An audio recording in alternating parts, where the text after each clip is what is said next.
Good morning, I'm Megan Cochran. You're watching News Channel 3. Here are today's top stories. Shipments of aid continue to pour into New York and New Jersey to help the victims of Superstorm Sandy.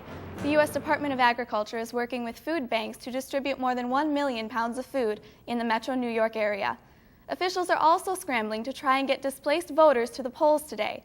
New York City has shuttle buses taking people to open polling locations. New York and New Jersey are also allowing displaced residents to cast provisional ballots.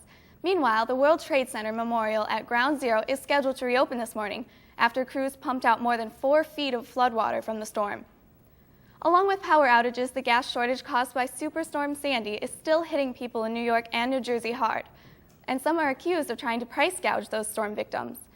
While average prices range from $3.60 to about $4 at stations there, some people have advertised on Craigslist trying to sell gas for as much as $30 per gallon. Price gouging is illegal in both states. Aside from that, freelance fuel vendors could also run into trouble for failing to pay sales taxes. Some dramatic video out of Peru this morning. The cameras were rolling as a home that was built in the 1950s collapsed to the ground, with several people jumping out of the way.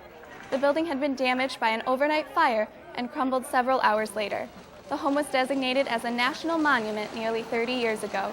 Fortunately, no one was seriously injured in the fire or collapse. Here's one you've probably never thought about. How do astronauts in space vote in elections? You can call it the ultimate absentee ballot.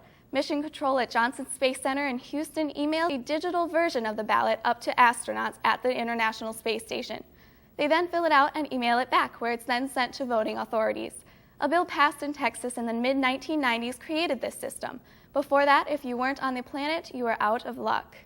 The big story of the day, of course, is that it's Election Day. Coming up, we'll have the latest on the presidential race and break down the 6 state proposals you'll be deciding on today. You're watching News Channel 3.